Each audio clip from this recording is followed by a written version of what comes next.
Cadmus and the Dragon's Teeth.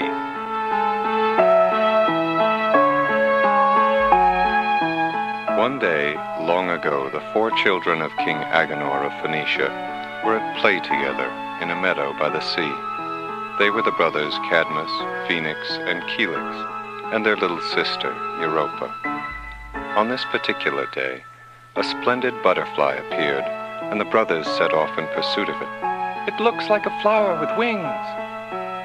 Europa, a bit tired, sat back among the flowers and closed her eyes.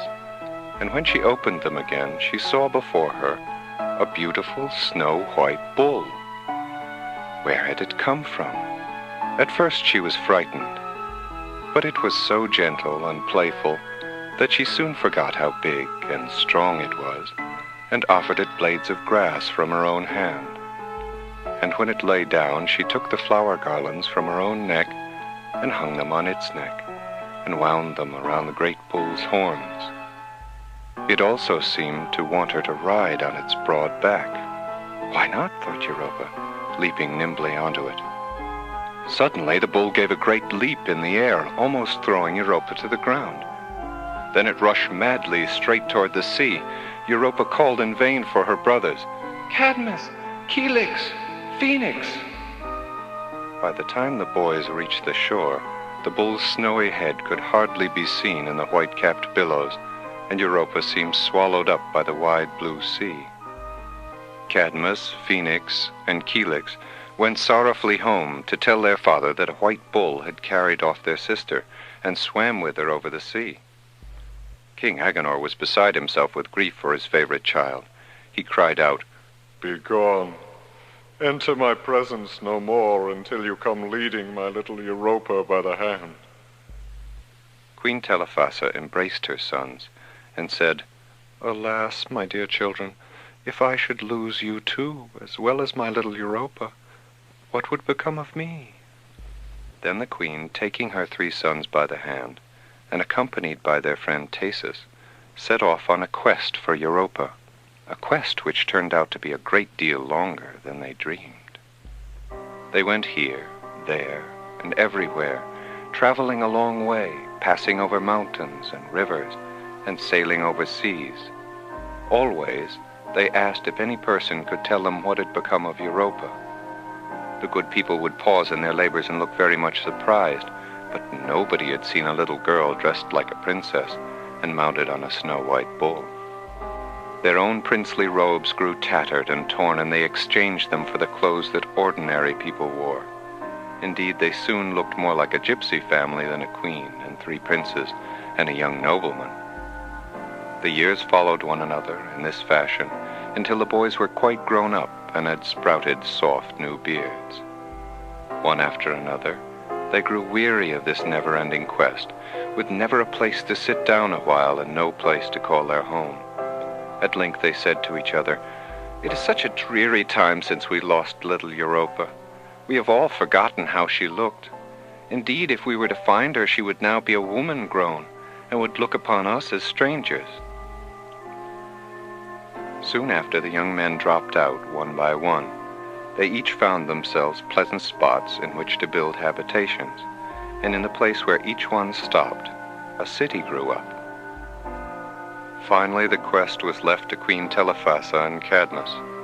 One morning, the queen, who had grown weaker and weaker, called Cadmus to her side. "My son, my pilgrimage is over. You must make me a grave here, and lay my weary frame into it. But do not grieve for me. If my little Europa is indeed dead, I shall soon be joyfully reunited with her. If she is still here, perhaps the oracle at Delphi can tell you where and how to find her." Cadmus grieved that his mother should be taken from him, but after performing his last sorrowful duty, he set out on the road for the famous oracle of Delphi, as his mother had instructed. He knelt above the mysterious hole on the famous mountainside and asked, "Sacred oracle of Delphi, whither shall I go next in quest of my sister Europa?" A rushing of air came from the hole and seemed to form the words, "Seek her no more, seek her no more, seek her no more." "What then shall I do?" cried Cadmus. Follow the cow, follow the cow, follow the cow. Where the stray cow lies down, there is your home. Cadmus turned away and thought himself no wiser than when he came. He cared little what might happen to him, so he took the first path that offered itself and walked along it in sorrow and dejection. After a time he beheld a brindled cow. She had been lying down by the wayside, but when she caught sight of Cadmus, she got leisurely to her feet and began to move along ahead of him. Presently it occurred to Cadmus that this might be the cow foretold to him by the oracle. "Hey, Brindle, hey!" called Cadmus. "Stop, my good cow!" He wanted to come up next to her to see if she looked different from any other cow. Still the cow trudged on, whisking her tail, but always keeping just ahead of Cadmus. If he walked slowly, so did the brindled cow. If he quickened his pace, the cow went so much the faster. Cadmus decided that this must indeed be a magical cow. So whenever they reached a particularly pleasant spot, he looked around eagerly to see if the situation would suit him for a home. But whether he liked the place or not, the brindled cow never offered to lie down.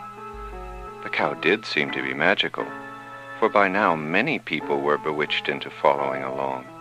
They made quite a crowd, and they followed the brindled cow even over rocks and through mud and mire.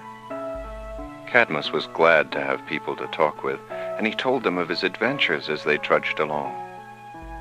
Finally, one day, one of the company cried, "Joy, joy! Brindle is going to lie down!"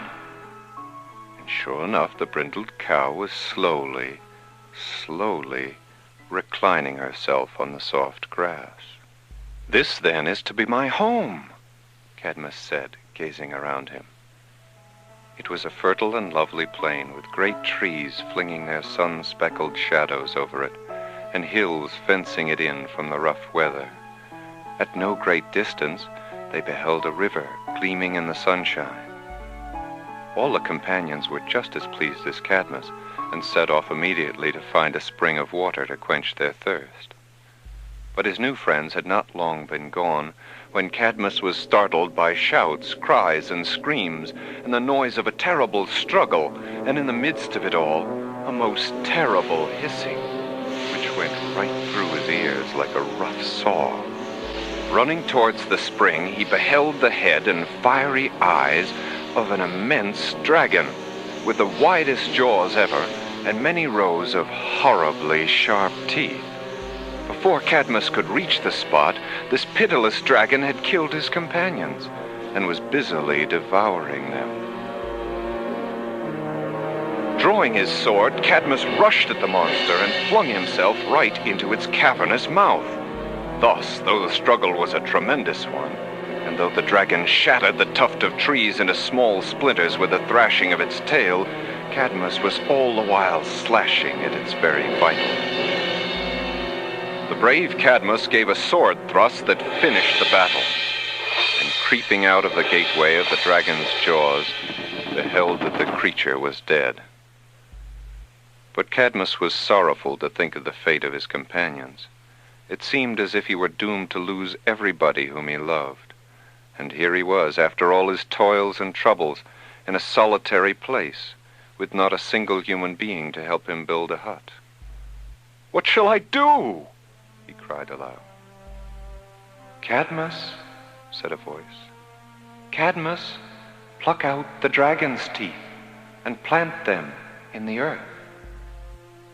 With great effort, Cadmus drew out the dragon's teeth, using his sword, until one by one he had a bushel or so. Then he planted them in the ground, even though it seemed a foolish thing to do. Quite out of breath, he had waited for a few moments when he began to see a sight which was a great marvel.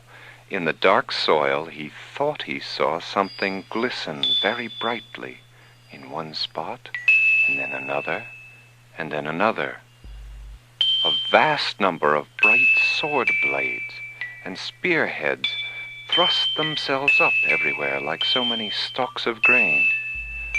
A moment afterwards, a multitude of polished brass helmets came up like a crop of enormous beans. So rapidly did they grow that Cadmus discerned the fierce countenance of a man beneath every one. He beheld an abundant harvest of what looked like human beings, armed with helmets and breastplates, shields, swords, and spears.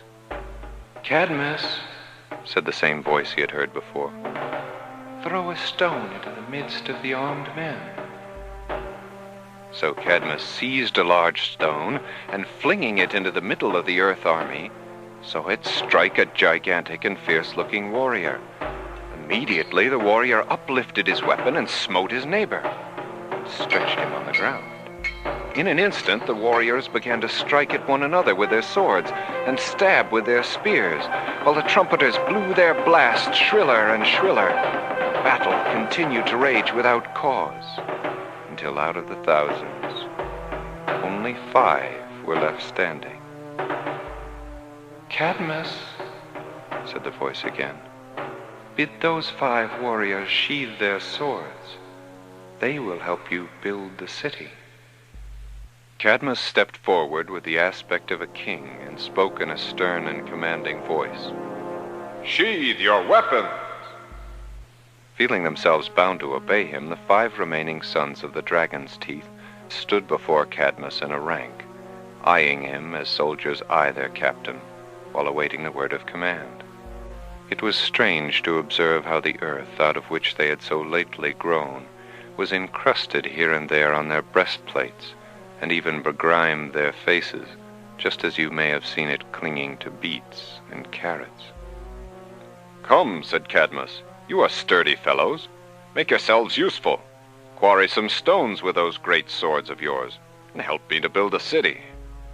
They set to work in good earnest, and toiled so diligently that, in a very short time, a city began to make its appearance.